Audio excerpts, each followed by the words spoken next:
Hi there, my name is Matti Sulanto, and in this video I want to talk about Panasonic's future. Is it in full frame or in Micro Four Thirds?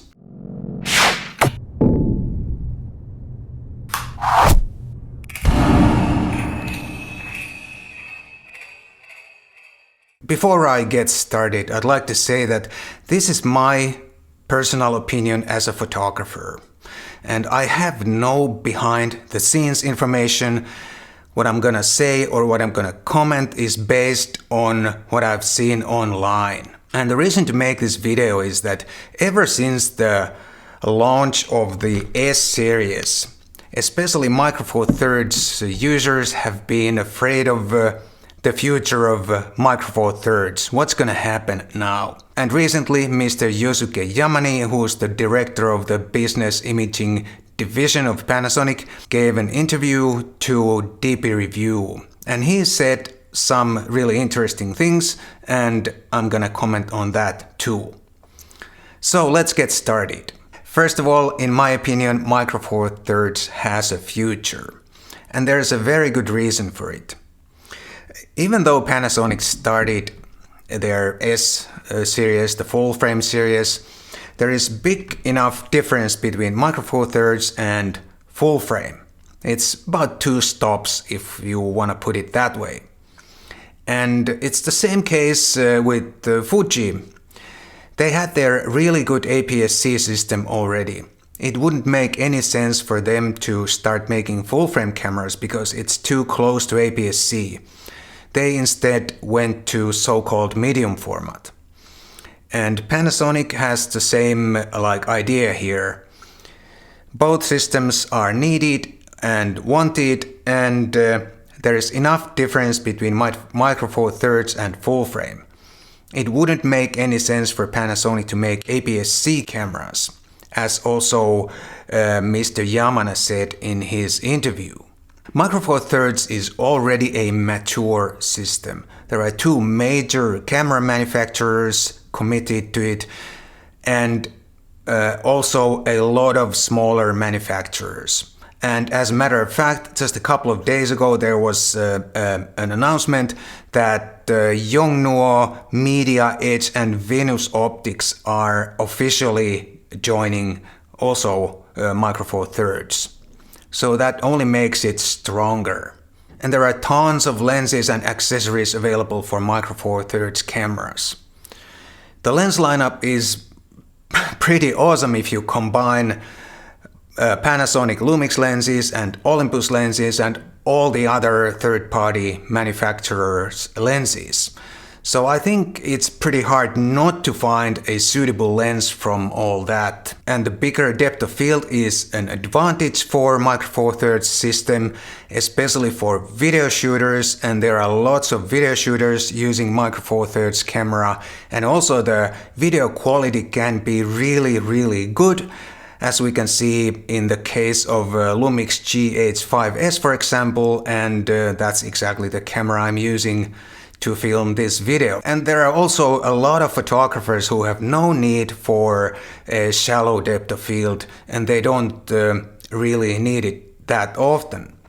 Myself included. I don't use shallow depth of field very often. Sometimes it's a handy tool, but I don't use it very often. One thing though I would like to see in Micro Four Thirds in the near future is a new sensor.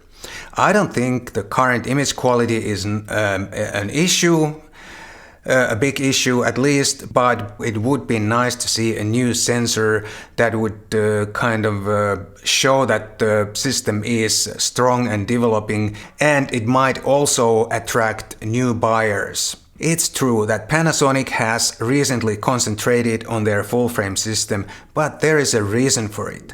It's a relatively new system and they want to develop it to a certain point as soon as possible. Get out the basic necessary lenses as soon as possible, and probably another more compact camera body as well. And Mr. Yamane also in that interview hinted that a new compact camera body is coming in the near future. So it's gonna be interesting. And I also understand that Sigma is going to release some compact prime lenses for the L mount. And that would be really great because I'm a big fan of small compact lenses. Full frame market is expanding really fast, especially in the United States, but I think the same trend is pretty much all over the place. But United States is a really big market. And I think it makes sense for Panasonic to be part of it. And if they can grab a small share or any share of the market, I think it's great. And it's gonna make Panasonic a stronger camera manufacturer. And in the long run, it will also benefit Micro Four Thirds shooters. That's what I believe anyway.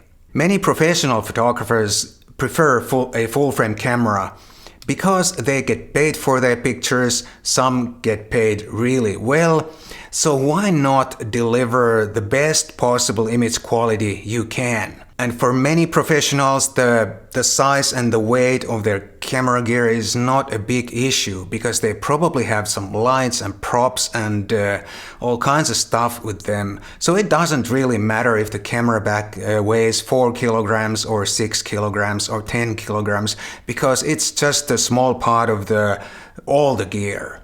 But of course there are also professionals who prefer a smaller camera gear like Micro Four Thirds, for example. Maybe they work alone and they have to carry their gear long distances or something, and then something like Micro Four Thirds is ideal. I personally use both systems side by side. For portraits, I mostly use Micro Four Thirds gear because portraits very seldom get blown up really big size. But sometimes when I shoot, for example, industrial interiors or some other stuff that I'm not sure what the client wants to do with the picture, then I'm gonna use my full frame camera because then I can be sure that the image quality is good enough for pretty much anything they want to do with the picture later. Sometimes they want to blow it up like wall-sized print, and then it's good to know that at least my image quality is good enough for also that. And for my personal work, I also use both systems depending on how I feel on that particular day when I want to go out and make some pictures. Yesterday I took out the G90 with the 14mm f2.5, and this is a fantastic street combination, very small and just about right for street photography. But maybe tomorrow when I go out I take the S1R, who knows, it depends on how I feel tomorrow morning. So I think Micro Four Thirds users have no reason to be worried or be afraid of the full frame system. I think it's gonna benefit everybody that Panasonic has like a wider lineup and they can target different user groups. And you're definitely no lesser photographer if you use Micro Four Thirds gear. I've shot many assignments for clients with the G9 and the G90, for example. And everybody's been really happy. There's need for both systems and both systems have their benefits.